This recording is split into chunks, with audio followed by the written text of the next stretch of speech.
मेहमान भी जुड़ गए हैं। बिहार ही नहीं बल्कि देश की राजनीति के लिए आज के जेडीयू के इस फैसले का क्या मतलब है। बीजेपी से हमारे साथ सुधांशु मित्तल हैं, कांग्रेस से प्रेमचंद मिश्रा हैं और एलजेपी से चिराग पासवान। सबसे पहले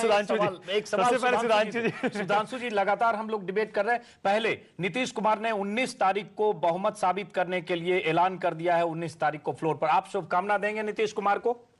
आपके 17 साल के पार्टनर, सहयोगी, दोस्त रहे। मैं तो ये कहूंगा कि आज बड़ा दुर्भाग्यपूर्ण दिन है। ये समय था कि कांग्रेस के कुशासन से देश को निजात दिलाने के लिए सबको संगठित होकर लड़ना चाहिए था। एक बड़ा अच्छा शेर इस समय याद आता है, मंजिल ने तो हर काम पे रह रह के पुकारा, मंजिल ने तो हर गांव पे रह रह के पुकारा, उलझे ही रहे लोग यहाँ राह गुजर में। चलिए जो भी है, अब नहीं जो भी है, शुभकामना देंगे या नहीं? 17 साल अगर दोस्ती रही है तो शुभकामना देंगे या नहीं, या आप कहेंगे कि शाप देंगे कि अगले चुनाव में नीतीश कुमार का सफाया हो जाए? मैं तो सिर्फ इतना कहूंगा कि चलिए अलग अलग हुए तो दोषारोपण ना करके, छीछड़ेदारी ना करके, छिछोरापना ना करके हम लोग अपने अपने काम में लगे। पहले भी इतिहास में लोग अलग हुए हैं, टीडीपी भी अलग हुआ था, ममता जी भी अलग हुई थी, डीएमके से भी संबंध अलग हुए थे, लेकिन कभी किसी के साथ छिछलेदारी नहीं हुई थी। कभी जो है दोषारोपण, कभी एक दूसरे के ऊपर इल्जाम वगैरह, ये सारे नहीं हुए थे। अगर ये नहीं होगा तो शायद कांग्रेस को इससे बल नहीं मिलेगा। अगर ये दोषारोपण का माहौल रहा और खूब आपस में गुत्थम गुत्था रही तो शायद इसको कांग्रेस को बल मिलेगा। चलिए मैं आपके पास दोबारा आऊंगा। सुधांशु मित्तल जी, आपके पास दोबारा आऊंगा, लेकिन एक बार फिर से संक्षिप्त शुभकामना दे रहे नीतीश कुमार को कि अपने दम पर वो सरकार बना लेंगे, 19 तारीख को बहुमत साबित करेंगे, अब माइनस बीजेपी नीतीश कुमार की सरकार बन रही है, शुभकामना देंगे या नहीं? नहीं, बिल्कुल नहीं। भाजपा जो है इस समय प्रतिपक्ष में है। सुशील मोदी जी या जो भी हमारा नेता होगा वो नेता प्रतिपक्ष होगा बिहार असेंबली में, और हम अपना प्रतिपक्ष का जो तो नेता प्रतिपक्ष का पहला काम होता है सत्ता पक्ष को उखाड़ फेंकना, तीखे हमले करना। तो बीजेपी नेता प्रतिपक्ष के नाते, बीजेपी विपक्षी दल के नाते अब नीतीश कुमार की सरकार को उखाड़ फेंकने के लिए मुहिम चलाएगी 19 तारीख के बाद से। मानक जी, अजीत जी का सवाल है। अजीत जी, मैंने कहा प्रतिपक्ष है, ये विपक्ष नहीं है। अच्छा चलिए विपक्ष नहीं है, हालांकि सरकार से बाहर है, तो अब इसको आप जो भी डिफाइन करें। लेकिन प्रेमचंद मिश्रा जी हमारे साथ कांग्रेस के नेता हैं, पटना से मौजूद है। प्रेमचंद जी, आपके लिए खुशी का मौका है कि नीतीश कुमार बीजेपी से अलग हुए और किसी नए तरह के पॉलिटिकल इक्वेशन की संभावना आपको दिखती है नीतीश कुमार के साथ? पॉलिटिकल इक्वेशन को लेकर अभी बात करना मेरे ख्याल से जल्दीबाजी होगी।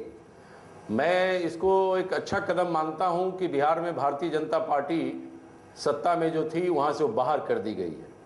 तो एक के बाद एक उत्तराखंड, हिमाचल, कर्नाटका, झारखंड, इन तमाम राज्यों से बीजेपी जहां सत्ता में थी बाहर हो रही है, तो निश्चित तौर से कांग्रेस के लिए एक सुखद स्थिति है। और मैं नीतीश कुमार जी को इसके लिए धन्यवाद देता हूँ कि उन्होंने देर से ही सही एक अच्छा कदम उठाया है जो कांग्रेस को पसंद हो रहा है।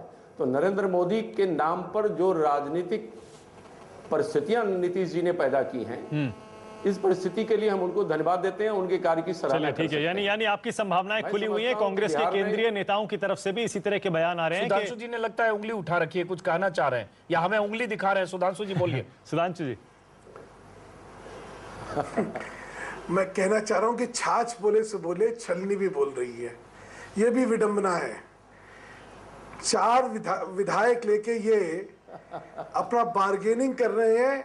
जैसा मैंने अभी आपसे कहा समझ सकता कि बेनी प्रसाद वर्मा जी का अगर आपने बयान सुना हो, मित्तल जी, आपकी पीड़ा, हमारा समझौता हो रहा है, 4 विधायक के मन फूट रहे हैं लड्डू की, भाई अब तो हमारा भी मंत्रालय के नंबर लग गया है और केंद्र में 20 सांसदों की संगठन के लिए कैसे लपलपा रही कांग्रेस, ये सामने दिख रहा है। तो मेरा कहना है छलनी जो है बोल रही है, चलिए विडंबना है भाग्य। नहीं ठीक है सुधांशु जी, ठीक है, अभी तो आप सही कह रहे हैं, लेकिन हो सकता है अगर कांग्रेस और जेडीयू का गठबंधन हो गया तो क्या पता अगले चुनाव में वहां पर क्या हो जाए। एक सेकंड में प्रेमचंद जी आपके पास लौटूंगा, लेकिन चिराग स्वागत है आपका भी इस बहस में। चिराग, आपके हिसाब से अब जबकि जेडीयू बीजेपी से अलग हो गया है, आप मानते हैं कि एक नया अलाइनमेंट तो बिहार की राजनीति में होगा अगले लोकसभा चुनाव से पहले? आपके हिसाब से क्या होना चाहिए? क्या आरजेडी और एलजेपी साथ रहेंगे, आप कांग्रेस के साथ जाएंगे, या फिर कांग्रेस आपको डर है जेडीयू को गले लगा लेगी और आप बाहर रह जाएंगे?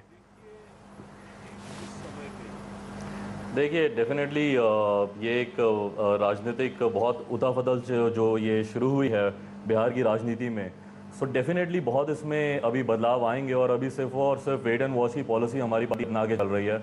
और जहाँ तक रहा नई समीकरण बनने की, तो वो अभी आने वाले वक्त में हमारी पार्टी, हमारे पार्टी के बाकी के वरिष्ठ नेता बैठ के उस पर डिसाइड करेंगे। फिलहाल तो इनको इतना समय लग गया, हफ्ता भर से ऊपर लग गया ये डिसाइड करने में कि मोदी जी कितने सेक्युलर थे या कितने कम्युनल हैं और कितने कम्युनल नहीं हैं, और कब से कम्युनल है और कब से कम्युनल नहीं है। बहुत समय लगा इनको ये मंथन करने में। फाइनली जाके इन्होंने डिसाइड किया कि मोदी जी कम्युनल हैं और इन्होंने अपना समर्थन उनसे वापस लिया। तो अब नए समीकरण की शुरुआत है। और जिस तरह से मैंने पहले भी कहा था कि बिहार में एक बदलाव की राजनीति शुरू हो गई है, एक बदलाव की आंधी शुरू हो गई है। तो आने वाले समय में एक बात तो स्पष्ट है, जिस तरह से महाराजगंज के चुनाव में भी ये बात ऑब्वियस हुई है कि राजद और लोजपा का एक मजबूत गठबंधन है, और आने वाले समय में भी हम लोग बहुत अच्छा प्रदर्शन करने वाले हैं। लेकिन चिराग हम आपके पास आएंगे चिराग, लेकिन जो परफॉर्मेंस रहा है एलजेपी का 2009 के लोकसभा चुनाव में, 2010 के विधानसभा चुनाव में बहुत चिंताजनक रहा है। और उसमें एलजेपी और आरजेडी का गठबंधन, उसके वोट परसेंटेज और सीटें वो बहुत कम और चिंताजनक है। और ये चिंता कांग्रेस में भी है, इसलिए हो सकता है कांग्रेस एक नई स्थिति देखे और आरजेडी और आपसे, हालांकि उस तरह से चुनावी रिश्ते नहीं है, फिर भी एक पार्टनर की तरह है, यूपीए के समर्थक दल की तरह। हो सकता है कांग्रेस नीतीश कुमार के साथ रिश्ते जोड़ने में कांग्रेस को ज्यादा फायदा दिखे। देखिए, राजनीति में हर चीज़ फायदा और नुकसान के तराजू पे नहीं तोली जाती। यहाँ पे कहीं ना कहीं आपको प्रदेश का विकास और पूरे देश के लेवल पे आपको एक विकास और एक मैसेज की बात होती है। आप डेफिनेटली, हम भी यही चाहेंगे कि जितनी भी सेक्युलर फोर्सेस हैं वो सब की सब एकजुट हों, मजबूती से कम्युनलिज्म के अगेंस्ट हम लोग लड़ाई लड़ना चाहते हैं। 2009 में भी भले हम लोग विफल हुए, बट कहीं ना कहीं हमारी कोशिश। चलिए हम चिराग आपके पास आएंगे। कम्युनलिज्म एक ऐसा फैक्टर है कि कोई पार्टी, वही बीजेपी 96 में कम्युनल होती है, वही बीजेपी 98, 99 में सेकुलर होती है, वही चंद्रबाबू नायडू जो कम्युनलिज्म के नाम पर जो संयुक्त मोर्चे के अध्यक्ष होते हैं 96 में, वही चंद्रबाबू नायडू बीजेपी और एनडीए को समर्थन देने आ जाते हैं। तो ये कई बार सियासत में कौन कम्युनल है, कौन सेकुलर है, ये राजनीति के हिसाब से और सत्ता की राजनीति के हिसाब से समीकरण बदलता है। रामविलास पासवान भी एनडीए का हिस्सा थे। हम उस पर आएंगे चिराग, लेकिन एक बार सुधांशु मित्तल जी आपके पास आते हैं। आपने फिर उंगली उठा रखी है, आपके पास हम आएंगे, लेकिन एक चीज आपसे जानना चाहेंगे। अब तक आप माफ करें, हमें जाना पड़ रहा है, प्रेस कॉन्फ्रेंस शुरू हो रहा है, हम वहां चलते हैं।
ये जो फोटोग्राफर है इनका तो काम हो गया।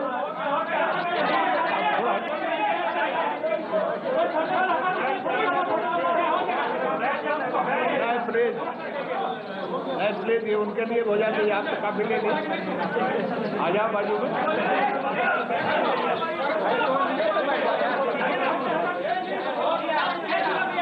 नहीं भाई, ये फ्लैश चमकता है।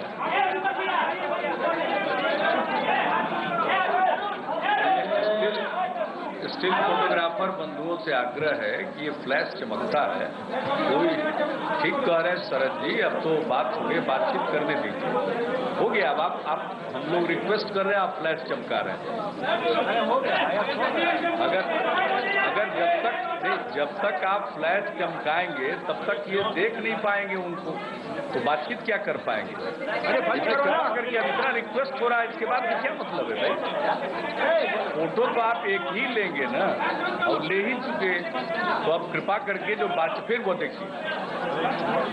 अब या तो आप टाइम तय कर लीजिए, आप जब तक लेते रहिएगा तब तक बात शुरू नहीं होगी, जब तक फ्लैश हो गया नहीं, आपका फोकस नहीं, फिर भी डिस्टर्बेंस होता है। बोला जाना हो जाएगा।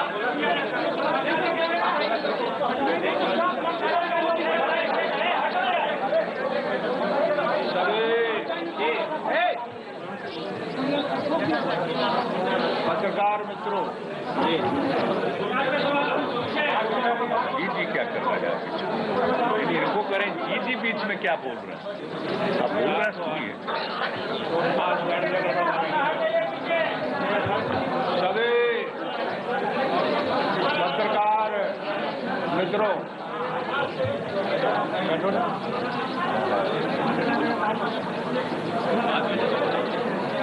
बोल रहे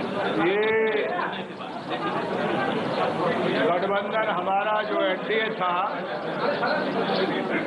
वो 17 बरस से था, और अटल जी और आडवाणी जी के साथ सभी पार्टियों ने बैठ करके नेशनल एजेंडा बनाया था। इस दौर में कई तरह की राजनीतिक उतार चढ़ाव आए। हमारी लगातार हम लोगों की कोशिश रही है कि जो एनडीए है और उसमें जो नेशनल एजेंडा है उसके दायरे में हम सब लोग चलें, लेकिन ये पिछले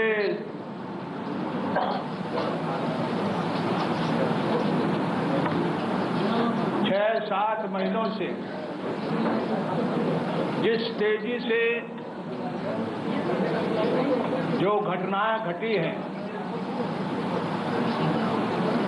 आपको मालूम होगा कि हमारे नेशनल एक्सिक्यूटिव का मैं बनकर एक नेशनल काउंसिल का, देखो मैं निकाल दूंगा आपको, आंख चमदिया जाती है हमारी, आंख वैसे खराब। तो नेशनल काउंसिल का हमारा सम्मेलन हुआ, 1000 लोगों ने उसमें पार्टिसिपेट किया देश भर के, और हमने साफ कर दिया था कि जो नेशनल एजेंडा सारी पार्टियों के साथ और हमारे जो नेता थे उनके साथ जो बना है, उसके दायरे में ही 17 बरस अच्छे से हम चलते रहे। 17 बरस चलते रहे, और पिछले 7-8 बरस से यहाँ भी बहुत अच्छा दोनों पार्टी के बीच में समन्वय रहा है। कुछ लोगों को छोड़ दें, लेकिन जो महत्वपूर्ण लोग हैं उनके बीच में एक बेहतर तालमेल चलते रहा है। जब गोवा में सम्मेलन हुआ राष्ट्रीय समिति का, तो हमारा नेशनल काउंसिल का जो आपके पास प्रस्ताव, हम फिर से उसको डिस्ट्रीब्यूट करते हैं। जो बैठक है राष्ट्रीय पदाधिकारियों को और जो संभव हो सका जो जिला प्रांत के अध्यक्ष, उनको सबको बुला करके, जो यहाँ के मंत्रिमंडल के लोग, उनके साथ बात करके, यानी एक तरह से हमने सबसे बातचीत करके ये हुआ कि अब गठबंधन, और 2-3 बातें यहाँ भी हो गई जो बिहार है, बताते हैं, ये आप नीतीश जी बताएंगे। तो इन सारी चीजों को देख करके हमने ये सोचा कि अब जो जिम्मेदारी दी गई थी राष्ट्रीय काउंसिल में अंतिम उपलब्धियों से लोगों को परेशानी होने लगी, हालात यहां तक बिगड़ चुके हैं। इसलिए उस स्टेटमेंट में इन बातों की हालात की चर्चा की गई है। हम तो चाहते थे बिहार में अगर चल रहा है तो चले, लेकिन हम अपने बुनियादी सिद्धांतों से समझौता नहीं कर सकते हैं। जब तक बिहार का जो ये गठबंधन था इसमें बाहरी हस्तक्षेप नहीं था, तब तक ये ठीक ढंग से चला। जब जब बाहरी हस्तक्षेप करने की कोशिश हुई, इसमें कठिनाई उत्पन्न हुई। आज से 3 साल पहले भी एक बार 2010 में 12 जून को एक कठिनाई उत्पन्न हुई थी पटना में, लेकिन वो किसी तरह से रिजॉल्व हुआ था। अब जो